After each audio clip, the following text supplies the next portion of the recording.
YS Jagan వ్యూహం మారుతోందా? అసెంబ్లీలో ప్రతిపక్ష హోదా కూడా లేకుండా తాను హాజరవ్వడం కంటే తాను తెరవెనుక నుండి చక్రం తిప్పడం కరెక్ట్ అనే భావనతో ఉన్నారా? ప్రస్తుతం ఏపీ రాజకీయాల్లో ఈ అంశం హాట్ టాపిక్ గా మారింది. ఇందులో నిజానిజాలు ఎలా ఉన్నా ప్లాన్ మాత్రం భేషుగ్గా ఉందని అంటున్నారు విశ్లేషకులు.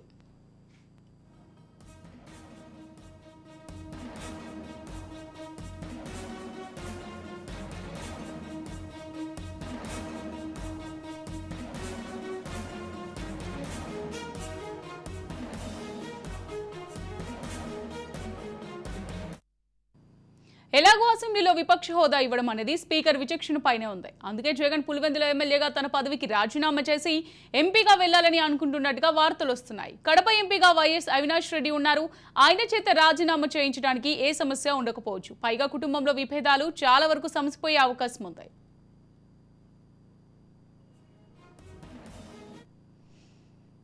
కడపలో ఎలాంటి పరిస్థితుల్లో అయినా వైసీపీకి మంచి మెజారిటీ వస్తుంది. ఇక అవినాష్ రెడ్డి మీద వివేకానంద హత్య కేసుంది. ఒకవేళ ఆయన అరెస్ట్ అయితే ఎలాగో ఉప ఎన్నికలు తప్పవు. చాలా సమస్యలకు పరిష్కార మార్గంగా జగన్ కడప ఎంపీగా పోటీ చేసి గెలవడం అనేది ఉంటుందని భావిస్తున్నారు. జగన్ పులివెందుల నుంచి రాజీనామా చేస్తే ఆ సీటు నుంచి వైఎస్ విజయమ్మ పేరు ప్రముఖంగా వినిపిస్తోంది.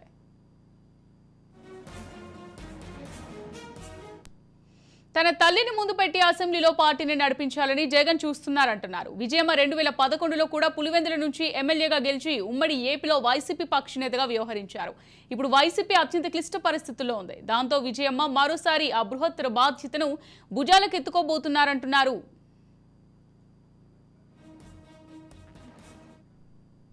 రైట్గా ఇదే అంశానికి సంబంధించి మరింత సమాచారం మా ప్రతినిధి సుదర్శన్ అందిస్తారు. సుదర్శన్, అదే అవినాష్ రెడ్డిని కడప ఎంపీ స్థానం నుంచి తప్పించడం ద్వారా ఆయనకు కొంత మైనస్ అయ్యే అవకాశం ఉంటది. ఎందుకంటే ఇప్పటికే వివేకానంద రెడ్డి కేసులో అవినాష్ రెడ్డి తీవ్ర ఆరోపణలు ఎదుర్కొంటూ ఉన్నాడు. సిట్టింగ్ ఎంపీగా ఉంటే ఆయనకు ఈ విచారణ నుంచి కానీ కోర్టు ఇష్యూస్ నుంచి కానీ కొంత ప్రొటెక్షన్ దొరికే అవకాశం ఉంటది. అలాంటిది ఉన్నటువంటి ఎంపీ పదవి కూడా పోతే ఆయన్ను వీలైన తొందరగా ఆ కేసులో అరెస్టులు జరిగే అవకాశాలు కూడా ఉన్నాయి. కాబట్టి దానికి అవినాష్ రెడ్డి ఒప్పుకుంటాడా లేదా అన్నది ఇప్పుడు జరుగుతున్నటువంటి చర్చ. నిజంగా విశ్వాసపాత్రుడిగా ఉండి జగన్మోహన్ రెడ్డి కోసమే తాను రాజకీయాలు చేస్తున్నాను అని ఇంతకాలం చెప్తూ వచ్చినటువంటి అవినాష్ రెడ్డి చివరకు అవినాష్ రెడ్డి కోసమే చివరకు తన సొంత చెల్లిని తల్లిని కూడా జగన్మోహన్ రెడ్డి దూరం చేసుకున్నాడు. వీళ్ళ కుటుంబ విభేదాలకు అవినాష్ రెడ్డి ఇండైరెక్ట్ గా కారణమవుతున్నాడు అన్న ఆరోపణలు కూడా వినిపించిన నేపథ్యంలో ఇప్పుడు అవినాష్ రెడ్డిని దూరం పెట్టడం ద్వారా జగన్ స్ట్రాటజీ వర్కౌట్ అయినప్పటికీ అవినాష్ రెడ్డి దానికి అంగీకరిస్తాడా, ఆయన ఎంపీ పదవికి రాజీనామా చేయమంటే చేస్తాడా అన్నది చూడాలి. చేస్తే తద్వారా ఆయన వివేకానంద రెడ్డి కేసులో అరెస్ట్ అయితే ఆ పరిణామాలు ఎలా ఉండబోతున్నాయి అన్నది కూడా ఇప్పుడు తీవ్ర చర్చ జరుగుతుంది. అయితే కుటుంబంలో ముందుగా ఫీడ్బ్యాక్ వచ్చిన తర్వాత పార్టీ నాయకులు సీనియర్ నాయకులు అందరితో చర్చించిన తర్వాతనే ఇలాంటి సాహసోపేత నిర్ణయానికి జగన్మోహన్ రెడ్డి వెళ్ళబోతున్నాడు అన్న ఊహాగానం అయితే జరుగుతుంది. ఇంకొక యాంగిల్ కూడా ఉంది ఇందులో. ఎందుకంటే చాలా ప్రాంతీయ పార్టీల అధినేతలు ఆయా అసెంబ్లీ ఎన్నికల్లో వాళ్ళ పార్టీ ఓడిపోయిన వెంటనే తర్వాత వస్తున్నటువంటి పార్లమెంట్ ఎన్నికల్లో వాళ్ళు పోటీ చేస్తూ వస్తున్నారు.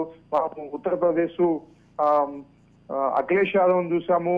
ఆయన సీఎం రేస్ లో ఉండి ఎస్పీ బహుజన పార్టీ తరఫున ఆయన పోటీ చేశారు. అయితే ఆయన గెలవగలిగాడు కానీ పార్టీ అధికారంలోకి రాకపోవడంతో వెంటనే వచ్చినటువంటి పార్లమెంట్ ఎన్నికల్లో ఆయన ఎంపీగా పోటీ చేసి గెలిచి ఇప్పుడు ఆయన ఢిల్లీలో ఉన్నాడు. పార్లమెంటు మెంబర్ గా ఆయన ఉన్నాడు. ఇంకొక వైపు మనము కర్ణాటకలో కుమారస్వామిని తీసుకోవచ్చు. కుమారస్వామి కూడా ఎమ్మెల్యే బరిలో దిగాడు. అయితే ఆ పార్టీకి ఆశించిన సీట్లు రాకపోవడం, అధికారం రాకపోవడంతో బీజేపీతో కలిసి ఆయన అలయన్స్ లో ఎంపీగా పోటీ చేసి ఆయన పార్లమెంట్ కి వెళ్ళిన పరిస్థితి. ఇప్పుడు జగన్మోహన్ రెడ్డి కూడా అదే ఆలోచిస్తూ ఉన్నాడు. తాను సీఎం అభ్యర్థిగా బరిలోకి దిగినప్పటికీ పార్టీకి ఆశించినవన్నీ సీట్లు రాకపోవడంతో 11 సీట్లతో అవమానకరంగా ఆంధ్రప్రదేశ్ అసెంబ్లీలోకి ప్రవేశించే కంటే కూడా ఎంపీగా గెలిచి ఢిల్లీలో ఎంపీగా పార్లమెంట్ లోకి వెళ్తే హుందాగా ఉంటది. ఏదైనా స్టేట్ ఇష్యూస్ కు సంబంధించి కానీ కొంత బీజేపీ నాయకత్వంతో లాబింగ్ చేసుకోవడానికి కానీ అది కొంత దోహదపడుతుంది. అలాగే కేసుల విషయంలో కూడా కొంత ప్రొటెక్షన్ దొరుకుతుంది అన్న ఆలోచన కూడా చేస్తున్నట్టుగా మనకు సమాచారం అందుతుంది. ఏదేమైనప్పటికీ ఇలాంటి నిర్ణయం తీసుకుంటే మాత్రం దీని వైపున ఇటు ప్రతిపక్ష పార్టీలు కానీ మిగిలిన పార్టీల నుంచి అధికార పార్టీ నుంచి కానీ ఎలాంటి రియాక్షన్స్ వస్తాయి. అయితే ఇప్పుడు కడప పార్లమెంటు సీటు ఒకప్పటి వరకు వైఎస్ కుటుంబానికి కంచుకోట అయినప్పటికీ అది గత తాజాగా వచ్చినటువంటి ఎన్నికల్లో మొత్తం కడప పార్లమెంట్ లో 7 అసెంబ్లీ స్థానాలు ఉంటే కేవలం 2 మాత్రమే వైసీపీ గెలవగలిగింది. 5 స్థానాల్లో టీడీపీ సిట్టింగ్ ఎమ్మెల్యేలు ఇక్కడ గెలిచారు. అలాంటి ఇప్పుడు ఈ సిచ్యుయేషన్ లో కడప ఎంపీగా గెలవడం కూడా అంత ఆషామాషి విషయం అయితే కాదు. ఇక పులివెందుల అసెంబ్లీ కూడా బోటాబోటీ మెజారిటీతోనే జగన్మోహన్ రెడ్డి నెట్టుకొచ్చారు. ఆయన మెజారిటీ సగానికి సగం పడిపోయింది ఈసారి. అలాంటి నేపథ్యంలో తన తల్లిని అక్కడ దింపి మళ్ళీ బై ఎలక్షన్స్ కి వెళ్తే మాత్రం అక్కడ ఫలితాలు ఎలా ఉంటాయి, కడప పార్లమెంట్ లో ఫలితాలు ఎలా ఉంటాయి అనేది చూడాలి.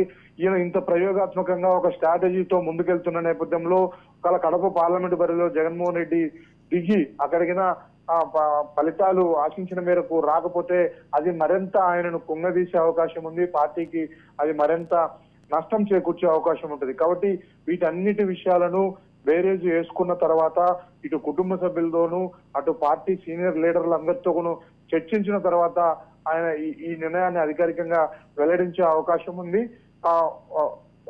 నాకు అందుతున్నటువంటి సమాచారం ప్రకారం మోస్ట్లీ ఇలాంటి నిర్ణయం అయితే జగన్మోహన్ రెడ్డి తీసుకోకపోవచ్చు.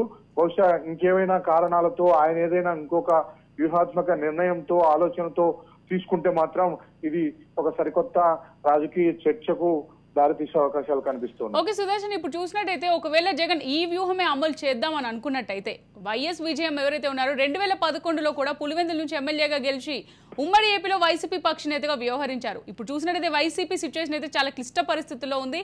సో ఈ సిచ్యువేషన్ లో వైఎస్ విజయమ్మ మరోసారి ఈ రెస్పాన్సిబిలిటీ తీసుకునే అవకాశాలు ఉన్నాయనుకుంటున్నారా? ఇది కూడా చాలా కీలకమైన అంశం.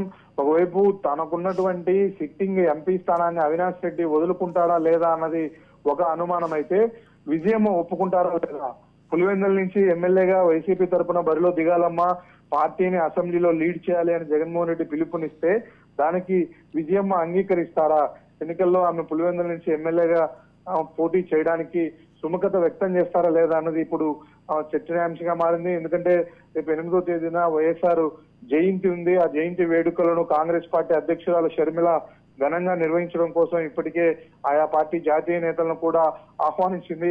అదే సమయంలో వైఎస్ఆర్సీపీ కూడా ఘనంగా ఈ కార్యక్రమాలు నిర్వహించడానికి ఏర్పాట్లు చేసుకుంటూ ఉన్నారు. అయితే కాంగ్రెస్ పార్టీ అధ్యక్షురాలి హోదాలో షర్మిల నిర్వహించబోయే వైఎస్ఆర్ జయంతి వేడుకల్లో విజయమ్మ గారు కూడా పాల్గొనబోతున్నారు. ఆమె దానికి విజయమ్మ కూడా కాంగ్రెస్ పార్టీ నిర్వహించే కార్యక్రమంలో భాగస్వామి అయితే మాత్రం ఆమె ఖచ్చితంగా వైసీపీలోకి వచ్చేది కానీ మళ్ళీ జగన్మోహన్ రెడ్డి చెప్పినట్లుగా పులివెందుల నుంచి పోటీ చేయడం కానీ జరగకపోవచ్చు. కాబట్టి ఈ నెల 8వ తేదీన జరిగే వైఎస్ఆర్ జయంతి వేడుకల్లో చాలా వరకు ఈ విషయాలన్నిటిపైన కొంత క్లారిటీ వచ్చే అవకాశాలు కనిపిస్తున్నాయి. ఏది ఏమైనప్పటికీ పార్టీ కష్టకాలంలో ఉన్నప్పుడు తల్లి చెల్లిని గుర్తు చేసుకొని అందులో అతి కష్టమైనటువంటి బాధ్యతను ఆమెకు ఇవ్వడాన్ని ప్రజలు కూడా ఏ విధంగా చూస్తారని చూడాలి. ఎందుకంటే 5 ఏళ్ల పాటు అప్రతిఘాతంగా దిగ్విజయంగా అధికారాన్ని అనుభవించినటువంటి జగన్మోహన్ రెడ్డి ఆ అధికారంలో తన తల్లిని గాని చెల్లిని గాని ఎక్కడా భాగస్వామ్యం చేయలేదు, కనీసం దరిదాపుల్లో కూడా రానివ్వని పరిస్థితి. అలాంటి నేపథ్యంలో ఈ రోజు గడ్డు కాలంలో ఉన్నప్పుడు వాళ్ళని పిలిచి మీకు ఈ సీట్ ఇస్తాము, ఈ విధంగా ముందుకెళ్ళాలి, బాధ్యతలు తీసుకోండి అంటే వాళ్ళు ఎంతవరకు దానికి ఒప్పుకుంటారు, అంగీకరిస్తారు అన్నది కూడా ఇప్పుడు చూడాల్సిన అంశం. Thank you for the update Sudarshan.